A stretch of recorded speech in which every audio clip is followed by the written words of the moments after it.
Greetings everyone, and welcome to once again another exciting conversation brought to you by Hamudiba Life Conversations. This is a platform where we have real life conversations about real life issues that are taking place in our individual lives, whether in our communities, in our country, and globally as a whole. So much has been happening in our country and in the world as it relates to COVID-19. And today we are continuing with our conversation as we are talking all things COVID-19 and its impact on the education system of our country. So today, once again, I am not alone. I have very important guests who will be joining us on this conversation. They will be sharing their views in terms of the impact, the restrictions, compliance issues as it relates to COVID-19 when it comes to our education system. So our first guest is Mrs. Elsa Enslin. She is 34 years of age. She was born in Potchefstroom. She is married with two beautiful babies, a 2-year-old boy and a 1-year-old daughter. She studied BCom International Trade, Economics and Marketing at the Northwest University at the Potchefstroom campus. And she also completed her postgraduate certificate in education at Northwest University in the Vaal Triangle campus. Elsa has been an educator now for 11 years. She started teaching at Louwspreek Primary School in June 2009 until to date. In 2018, Elsa won the National Teachers Award for Faisal District and competed at the national rounds. Elsa says that teaching is her calling and she can't imagine doing any other work. Welcome, Miss Elsa. Thank you. How are you feeling? I'm nervous, but good. Thank you so much for making time to be here. Now, I just have a question for you. What do you like most about teaching? To have an impact on children's lives for the long run. That's why I became a teacher. It's not really about the academics for me. It's more about making an impact, making a difference. Letting them become socially developed human beings when they go out into the world. And that's the most important thing. That's what I enjoy about my job, is that I have a bigger impact as that people realize it's not only academics. Wow, awesome. I can actually feel the passion No, as I have a lot. speaking. Thank you so much for being here. Our next guest is Ms. Rachel Makumule. She is 23 years old. She describes herself as a young educator, ambitious, hardworking, and aims to go for greater heights, just like a blossoming flower. She is a grade 6 teacher at Louwspreek School in Sasolburg. She has an honors degree and currently furthering her studies in public management and governance. Rachel also serves as the youngest ESCO member at her church, House of Praise Ministries. Her aim in life is to inspire young people, young women, and most importantly, her learners. How are you, Rachel? I'm good, thanks. And how are you? I'm good. Thank you so much for making time to be here. And I would just like to know from you, why teaching? What made you pursue a career in teaching? Well, I could never sit here and lie and say that teaching has always been my dream, or it has always been something I wanted to do. I mean, it's not my first degree. But I think I was born to inspire people. I was born to stand in front of people and make a difference in people's lives. So I feel like sometimes, I mean, there's this word that says in the Bible that as people we plan, but God is the one, that has the final say. So I had planned to become something else, but God was like, no ways, this is where you need to be. Because like I said, I think I was born to be in front of people and inspire, children. Because with me in the class, children are so inspired. Children are so interested in my life. They want to ask me questions. They are immersed in who I am. It's not only about teaching them, but they always come to me, ask me questions. They're just, drawn to me. And for me, that's like, wow, there's something that I can do positive in their lives. Wow, that's awesome. I love that. I love that scripture. It says, many are the plans in a man's heart, but it is the Lord's will that prevails. It prevails. I feel you. Welcome. Thank you. So our next guest is Mr. Davy Kleinhans. Mr. Davy was born in Ladybrand, Eastern Free State in 1962. He is married with one child. He is a nature lover, fanatic bird watcher, and loves traveling. He studied BA at the University of Free State. His teaching career started at Reeds High School in 1988. And in 1994 until 1997, he was the principal at Dwellen High School. In January 1998, he became the principal at Afrikaans Hoërskool in Sasolburg, also known as AFIS. And 22 years later, he still occupies that position. Wow, Mr. Davi, 1988 to 2020, we are talking 32 years, right? 32 years of being in the education system. How has it been? Thank you, Mrs. Victoria. It's been a wonderful journey. And I would just like to align myself very strongly with the two beautiful young ladies with their vision and their reasons for becoming an educator. It never used to be anything different for me. My mother is an educator, and I think I was born with the calling to become an educator. And the main thing for me at this stage of my career is I feel privileged to be able to touch a future that I will not see. And that's why I'm in this business, and I've only got 8 years left. Wow. I'm dead scared of retirement. So. Wow, I love it when you say touch a future that you might not be able to see, because I have a little brother. His name is Tumelo Palweni. He matriculated from AFIS in 2010. So I told him that you're going to be part of the conversation, and he was like, wow, he wishes he was here. Now he works in Joburg for one of the big banks in South Africa, and he's a qualified chartered accountant. And so I was thinking that, you know what, it is truly a blessing to have someone like you within our community, because you have done so much.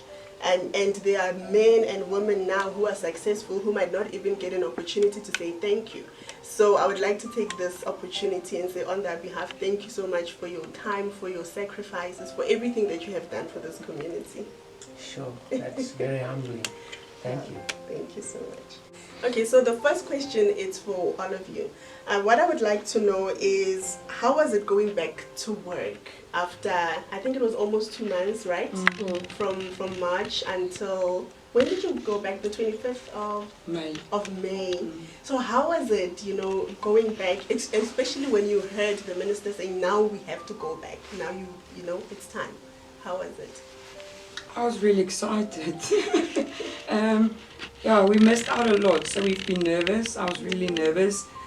Going back to a situation that you did not know the future of. You did not know how it's going to work, how it's going to play out, how the children are going to react towards it. I would laugh and say there was no fear, but really excited to get back, because I missed the children a lot. I really missed teaching. I remember the first day when we started teaching again, the excitement and the burning in my heart. I realized how much I actually missed it. So it was exciting, but also very scary. And for you, Ms. Rachel? Well, for me, I can't really say I share the same sentiments as Ms. Elsa. I wasn't really excited, but I was more concerned and concerned for my learners, because with me, I had no problem going back to school. For me, COVID-19 is not really an issue for me, because with what I believe in, I believe Jesus Christ died for me, and therefore through his stripes I was healed. That's what the Bible says. It says that in Isaiah 53 verse number 5, that through his stripes I was healed. I mean, it's a thing of the past. Whether there's a pandemic or not, to me, it will never come close. And I also believe in Psalms 91, so I'm covered. So I was more like, my children might not have the same faith as I do. My children might not have, their faith might not have grown to my level. So I was worried that they get into a taxi. I have no idea if the taxis are sanitized. I have no idea if they have the proper, mask and everything else. I was more worried about the children getting out and coming to school and having to maybe contract the COVID-19, having to go back home and, give it to their parents. And it's now a whole lot of confusion. They're going to blame the education system, all of that. That was the problem for me. I was more concerned for the learners, because I feel like it's painful to let your child go to school and have them come back and say now they have, COVID-19. And I was also concerned about children that live in Iraq, children that live in like France. Those children they don't really have the proper what do I call it, the proper stuff that are put into place for them to actually, you know, adhere to the regulations and restrictions of the COVID-19, especially with transport issues, you know, especially with things like things like water, sanitizers, all of that. They don't really have those kind of things. I might be covered, but what about the children that I'm supposed to teach? So yeah, that was where I was with this whole thing. Sure. Mr. Davi? I think the greatest sense I felt was a sense of relief to get back to our place, to our space, and to start getting prepared for something that's never been done anywhere in the world before, which is actually this massive opportunity. So on the one side, it was a great sense of relief, but obviously some apprehension about what's going to happen, how it's going to pan out, and what is going to happen to the different spectra of society that we are serving at our school. And as Ms. Rachel has so aptly said, it's a huge thing to think about this only from your perspective and from your context and your background, whereas most probably the majority of people you are serving and leading do not have that advantage and might not come from socio-economic layer of society where many of these things are thought out. They are, you know, knowledge is power, and I think the apprehension was because of all the fear-mongering and all the fake news forging that happened, and also with regard to how many of them would return. Sure. And we are very, very thankful, I think also through some good communication, that the vast majority, in fact at our school, 96% is our attendance rate at the moment, and we are very thankful for that. So just great relief and being thankful to have a job and a calling at that. Wow, 96% is actually good, eh? It is. Sure. So back to you, Mr. Davi. How has this pandemic affected your job in general? I mean, you have been now a principal at AFIS for 22 years, and nothing like this has ever happened before. So in general, how has that affected your job? Okay, I think firstly, physically, we have all become bat-eared, and the management side has become quite lopsided, because the majority of people that I have to care for and serve are not under my supervision. It's all on distance learning programs and things like that. I don't even have my own office anymore. We have evacuated the office to protect the two ladies who are working in the office. So the staff room is now my office. Sure. And at this stage I've been saying to Mrs. Elsa, I think we're in a honeymoon stage at this stage, because we've only got one grade back at school. I think the arc is going to open significantly once we get more grades back and so on. The other thing that's quite weird is to manage people who are, as a majority, busy with distance learning with the kids, and only a few grade 12 educators who are busy with physical teaching at school. And that's another thing that concerns me, because as more and more people return to school, the focus inevitably is going to turn to school and physical teaching at school, and then having to juggle the distance learning for those remaining, most probably for about a month still. So there's been a lot of changes, a lot of checking, a lot of consulting, a lot of walking around and doing things that would not necessarily have been a priority pre-COVID-19. Yes. Wow. Sure. You know, I can't imagine like what it feels like for everyone. Especially for even for the kids, you know, it's Especially really, the kids. especially the kids. Sure. So Miss Elsa, just allow us to walk a little mile in your shoes and to find out from you, from the time you get to school up until the time you go home, how is it like? You have a lot of time. There's such a lot of things that I had to change. When I get to school, the first thing you need to remember is your mask. I had to turn around twice already to go back and fetch my mask in the mornings because it's still something we're getting used to. When I get to school, if you enter the school territory, you have to go, or the school grounds, you have to go for screening first of all. So we go in for screening every morning. You need to fill out a whole paper for the department about do you have a cough, things like that. And then we have a quick get together in our hall because we can't use the staff room anymore because we have too many staff members. We are 46 teachers, 50 teachers. So to keep the social distancing and to all the regulations, we had to move our staff room into the hall. Now our learners used to attend in rows in front of our classes. There was nothing as social distancing. So instead, now that everyone goes to the staff room, we actually have educators that's looking after the children in the morning. They have dots painted, you have a chair and you have to go sit on that dot. It's even numbered. You have a number now and that is your number and that's where you sit with your mask and that's how it is. Then when we're done in the staff room, we go out to the grade 7s because I'm a grade 7 teacher. So we've had our learners back now for 2 weeks, which I'm glad because now I'm used to it already. I feel sorry for those who are still coming. We open with prayer and we tell them what is expected for the day.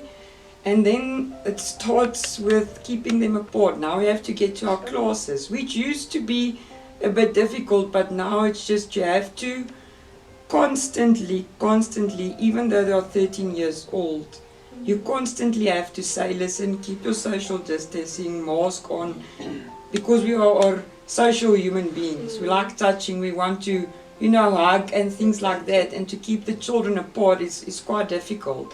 When we get to class, sanitize in front. Before you enter the class, you get sanitized. Inside the class, when you have to do your admin, because now every day a child also has to fill in a paper. They get screened when they get in the gate and given their temperature.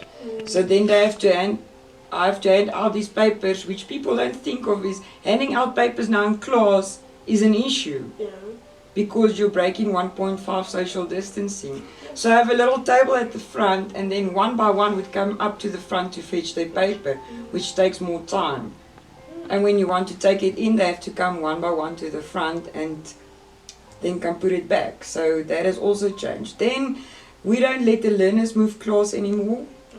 So they have their class, they sit in that class, the teachers are now rotating classes, which is extremely exhausting. And you forget things in different classes and you have to think constantly about sanitizing because now I'm leaving my class, I have to sanitize. Before I enter the next class, I have to sanitize. Sure. Then when it's break, we had to extend breaks by 20 minutes, both breaks, because now the learners have break, but they also need to go to the bathroom. And the bathroom can't be used like it used to be used. So now we have teachers that come and fetch them to go to the bathroom and then take them to their spots, the dots, again, where they spend their breaks. So it's almost like being in prison. I feel so sorry for them. After our breaks, again, we line up, we start sanitizing again and enter the class. Everything is constantly sanitizing, social distancing. I'm so tired of saying the word social distancing that I think after this pandemic I'm never going to use it in my life again. And sanitizer. I hate sanitizer. And then when we leave, the children can't just leave out of the class. We also have to walk with them to the gate, ensure that they get out safely, keep their social distancing.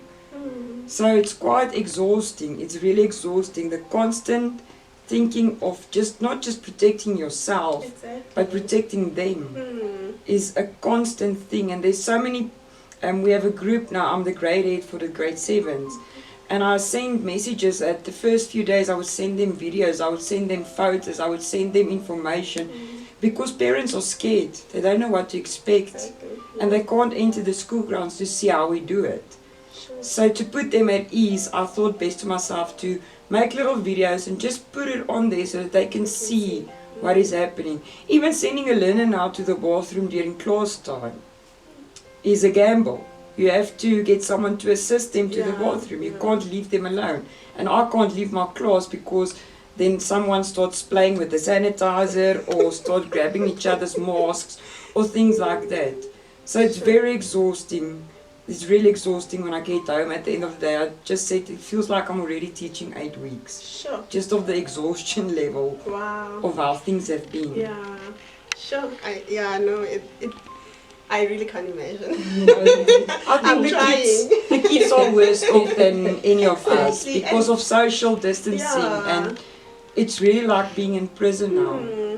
And now I'm thinking, when the other grades come back, how is that going to work? I mean, already it's exhausting. It is, and I feel sorry for the next bunch of children coming back, because they're sending grade 4 to grade 3 back and grade 6. And grade 6. But I mean, grade 6 is fine now because the grade 7s are used to, so, and we are apart from the small ones, from the foundation phase. And now we're sending back grade 1, 2, 3 and ours together. And it's God for grade 7s to keep social distancing and masks. So can you imagine for grade R or 1? Yeah. Goodness.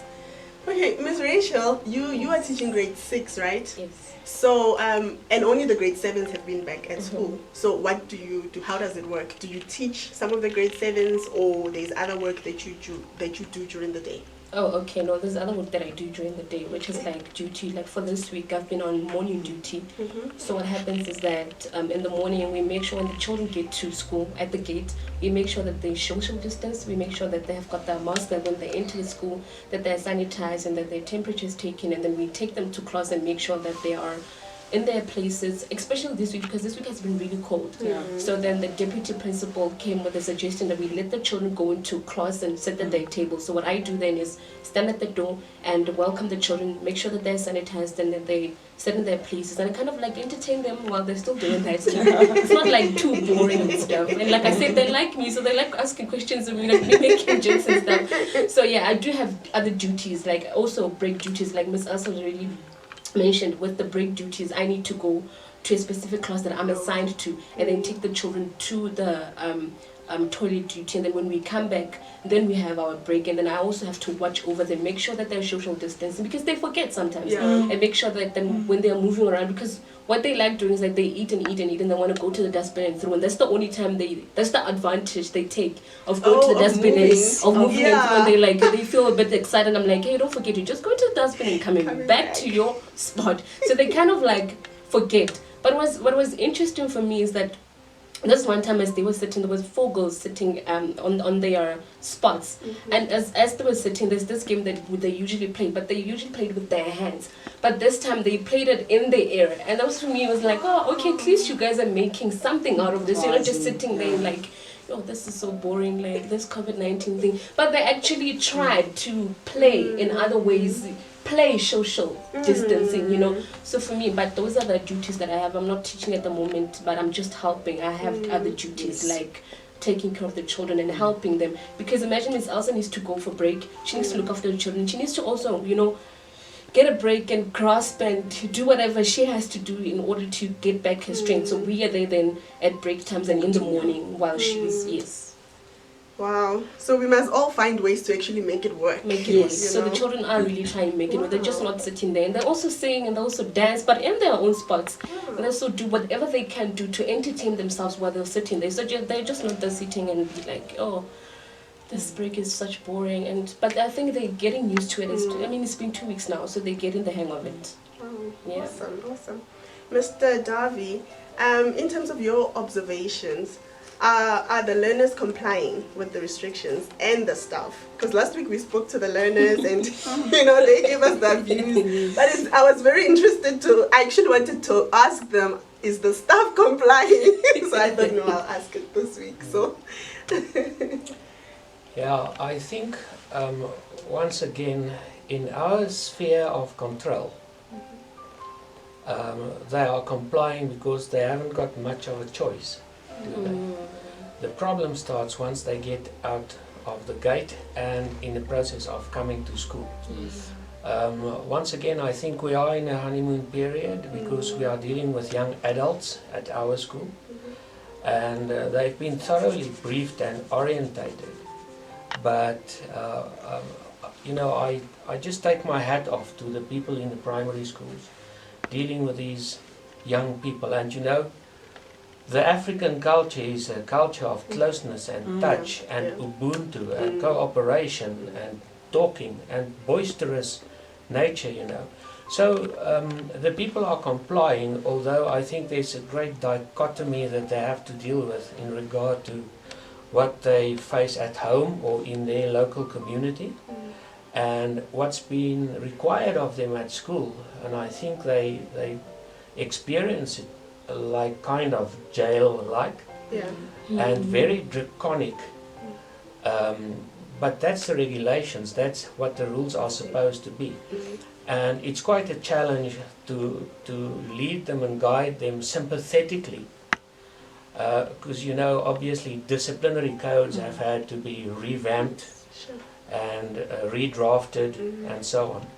And in our case, it's a last resort that you immediately jump to a disciplinary process, because there's a lot of apprehension, there's a lot of misconceptions about what's going on, but in general they are complying, and there's a lot of keep left, don't touch your face, sanitize, distance, and so on. And it's going to be quite interesting to see what's going to happen when they return, when 50% of your school population will be back at school. Okay, Ms. Elsa, this question goes to you. So how has the pandemic affected the 2020 year plan and the curriculum as a whole? Wow. Time. Time is of the essence. In my subject, I don't feel the pressure as much because I'm teaching natural science and social sciences, and because the grade 7s came earlier, I have ample time to complete my work. And there was a new ATP sent out which shortened some of the curriculum, but I know my fellow colleagues that's teaching the fundamentals as a big issue, because now you have to do 8 weeks work or 10 weeks work in 8 weeks, or 7 weeks or 6 weeks. And I'm feeling very sorry for the grades coming back now. So affecting the curriculum, I think, and I'm not saying it's gonna be like that, but I think we don't have time to give the correct foundation for that grade for the year. We are pressing to get through the work because they need to go to the next grade. So I think that our learners of 2020 in each grade is gonna be a few steps behind than the learners that was before them in grade 7 2019, because now you have to push to get the work done, you have to save the academic year. And I think especially in the fundamentals, which I'm not teaching, I'm just speaking out if I have to be in their shoes, it's a lot of pressure, and to complete it is going to be really difficult. I don't know if we are going to be able to complete the whole academic 2020 year. There's definitely going to be a bit of a falling behind. Falling behind, yeah. Definitely. That would need to be catched up in the next grade. So next year is going to be a hard year if we are not in this pandemic anymore.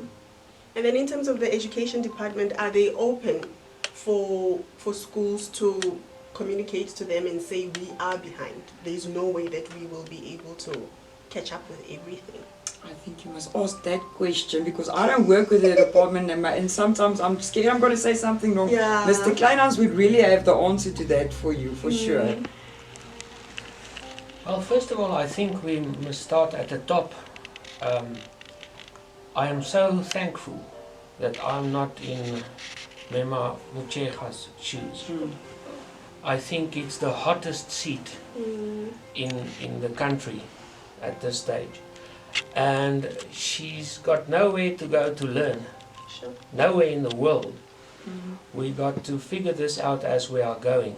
And I am quite critical against all the people complicit in criticism, in lack of cooperation and so on. So I've got the highest regard for her and what she's doing.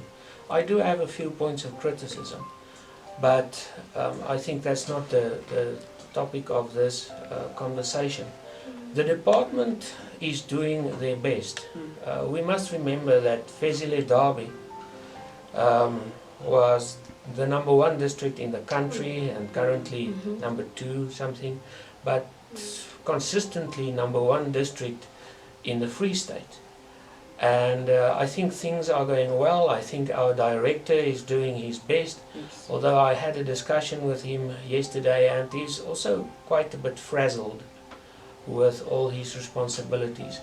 The department is doing their best, and it's just a logistical nightmare that they have to deal with, and I think they are coping admirably, because when the support is needed, it is given.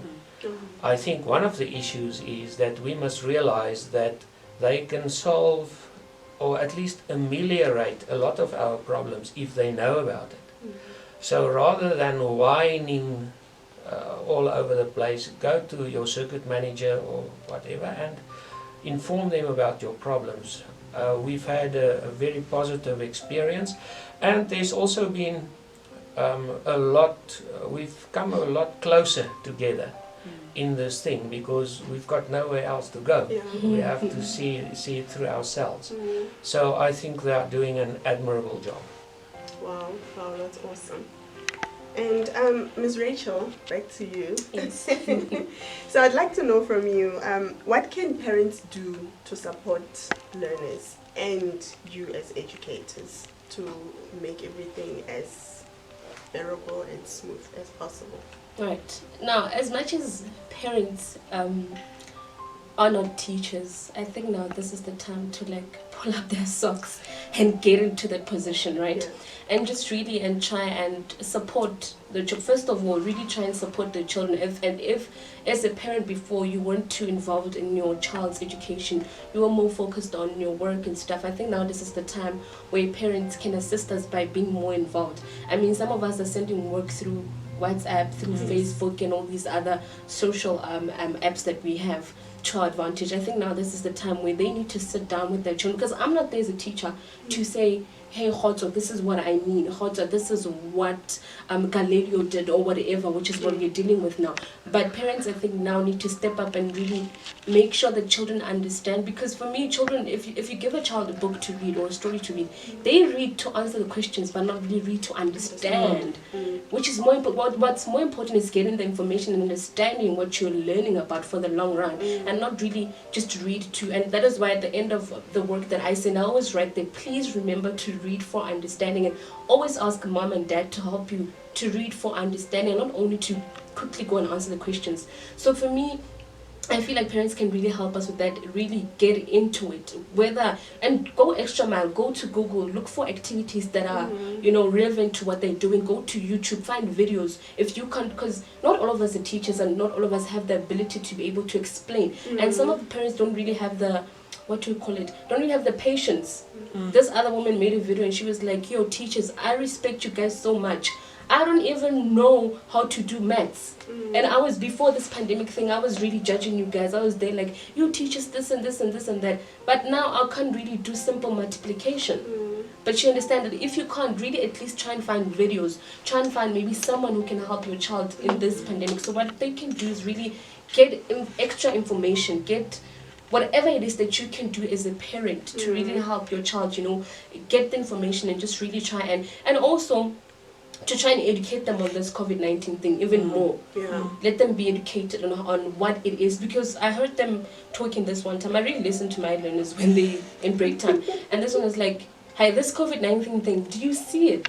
And this other one was like, "No, you can't see this COVID-19 thing because it's in the air. It's a virus disease that you can't really see." And this other one was like, I don't really believe this thing. So you see, parents need to be more involved and let the children let them give children more information on this COVID-19. Maybe let them watch a video on YouTube so they can understand better, and then also help them understand why they need to wear a mask, why they need to sanitize, they need to wash their hands, why they need to social distance and all of that. And most importantly, they need to encourage children. They need to make sure that they are in a safe place. They need to make sure that they're in a safe home. They feel like, okay, there is a pandemic, but I have a safe place. Although outside there it's very scary and it's very whatever, but I have a safe place. I am secure. There is this COVID-19 thing, but if I follow this and this and this and that, then I'm safe. Then I'm good to go.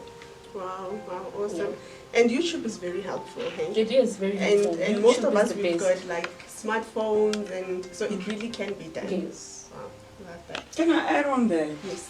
Check the children's homework. With the grade 7s now, a parent asked me, "Why aren't you checking the children's books?" It's a regulation now. I am not allowed to mark a book. Really? Yes. It's a regulation from the department. I am not allowed to mark children's books and walk through the class and check their homework. So at this stage, I'm not informed in who's doing the homework and who's not. And I actually had a parent that put a message on the group that said, "Why are you giving homework now?" And I said to them, "But it's not new. We've been giving homework pre-COVID-19. So that just shows me how involved parents are. Get involved, check your children's homework, because at this stage we as teachers cannot do that.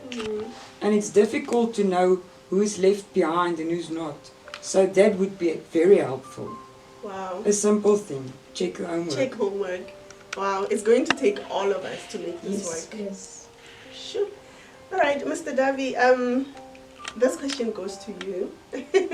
In terms of homeschooling and the fourth industrial revolution, we've been hearing about that, and possibilities of homeschooling, internet, less face-to-face and more of internet. Do you believe that homeschooling is the future for education, or we really need face-to-face interaction? Okay, my personal opinion is that there's no substitute for face-to-face teaching. The second thing is, I think the emphasis in many of the homeschooling environments is almost like a money-making racket. Sure. Whereas you need to pay up and look pleasant and then think your child will get a good education. I don't think that's necessarily true in many instances in our country. Secondly, it is a concept that will take a lot of time to really take hold in our context, because it's expensive, it's exclusive, and it does not offer, in my humble opinion, very much more than we can do in ordinary public schools. One other thing that's quite notable to me is that at our school we are sitting with an increasing number of homeschool dropouts, if you would like to call them like that, because once they get to grade 8 and 9 and making the transition to becoming young adults, they need the social contact, they need the social interaction. And homeschooling is dependent on one critical factor, and that is the educator. If you want to homeschool your children, you have to be like a full-time educator. So I don't think it's the way to go. I don't think it is the way that we're going to solve our uniquely South African issues. And the best place for the young kids is at school. Wow. For sure. Can I please just add on to that? Yes, please. And I feel like as teachers or as a teacher, our power is within the classroom. Because with me, I was imagining, with my grade 6 learners, I explained something to them 3 to 4 times. And I can just see through their facial expression that even after explaining something 3 to 4 times, even though I could pose a question, say, do you guys understand? Yes, ma'am. But with the facial expression, I can already see that, oh, and Tabile don't understand. Yeah. But imagine now a teacher behind the screen. They're there and they're explaining the information and that's it. The person behind the computer or the computer can't tell if a child is understanding or not.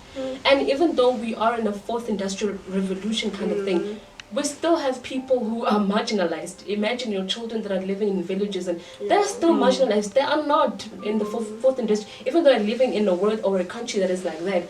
But they are, what you call segregated. They are under their own circumstances. Now, how do you explain a child that does not even know what they're going to eat at the end of the night, is supposed to get information from the internet? They even struggle with the internet. So we really need to think this through. We can't really think for ourselves, but we need to think for the future. I mean, a child that's there is also the future. They are the next president. They are the next Miss South Africa, whatever you can call it. So we really need to think of it as holistically and not just think of money making, like Mr. Clarence has already said. We can't really think of money making. We can't really think for only a certain group, but we need to think of ourselves as a nation. Let's try to cover everyone and not only certain people, because there's nothing we can do. I mean, working together, like Mr. Mandela said, we can do more. So can we please just not think of ourselves or think of the immediate solution, but let's think of a long-term solution for our children and the teachers. But like I said, you can't substitute a teacher. You never. Can I add to that? Yes, please. Sorry, we are getting, but this can take a whole debate. And I've seen children that has been homeschooled and their social interaction, and children that is schooled in a public school. And we must remember, schooling is not just education. People forget that. School is developing the holistic person, an adult that can go into life and be socializing and understand the world around them. If you only,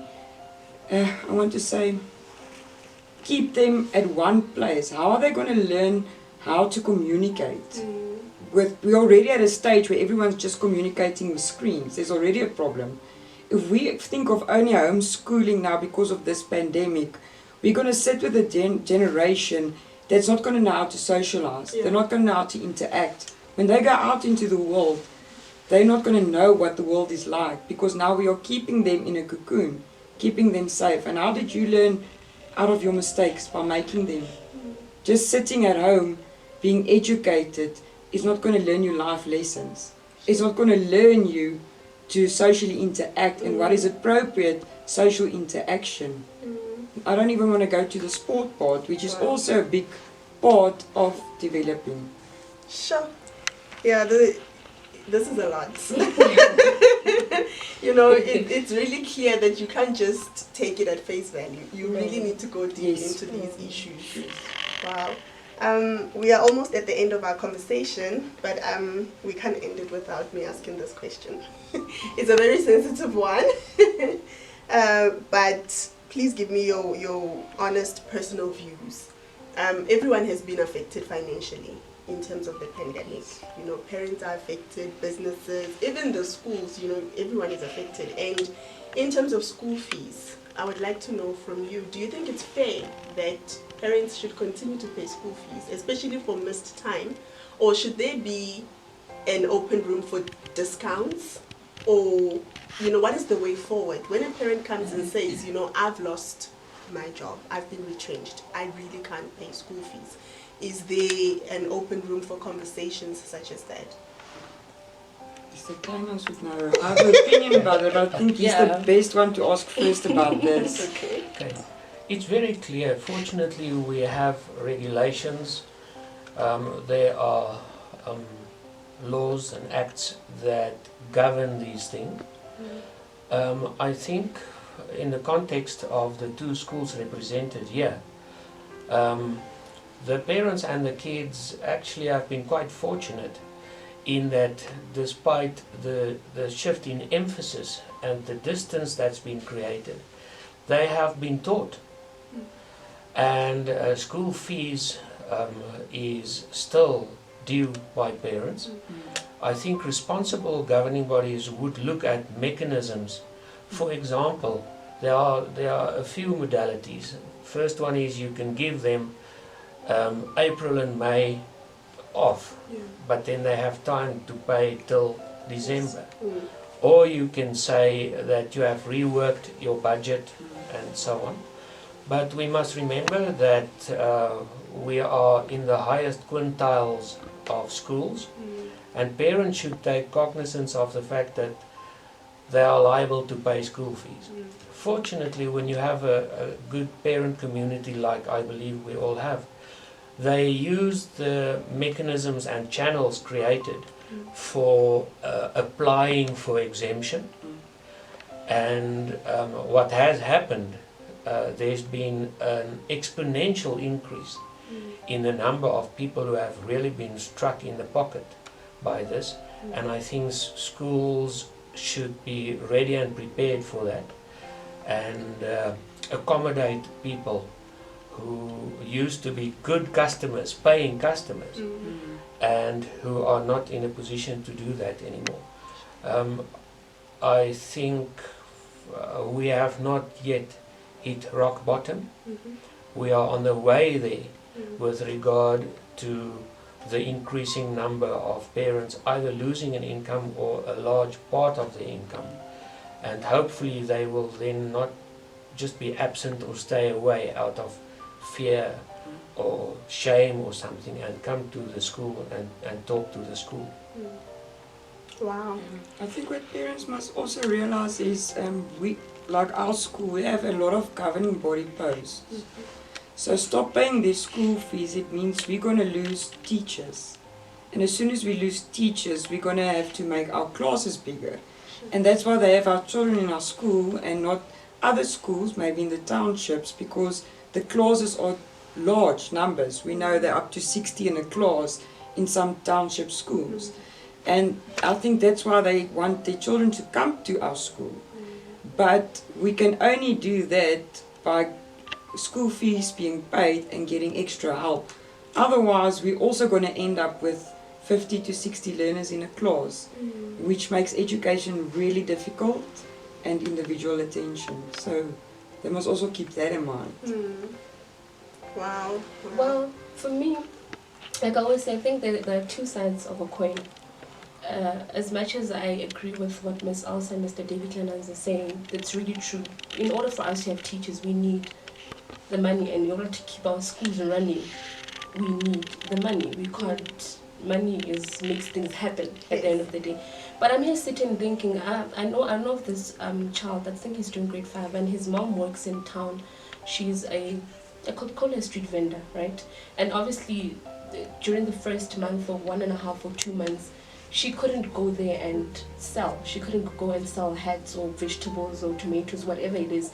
And it meant for her that the first thing that came to her mind was not school fees. The first thing that came to her mind was feeding her child, making sure that he goes to bed with a full stomach. But that was also a hassle for her, only making sure that her child has food or clothing. So I think we should also think of that and let the school also have open communication with parents like that. Like I'm saying, we have, in our schools, we have the children that their parents are capable of doing that have been saving or have saving somewhere, but we have a parent that does not even have a bank account. We have parents that don't even have a secure place to go and say, okay, this is happening, I can quickly go run to my savings, or I have this and that.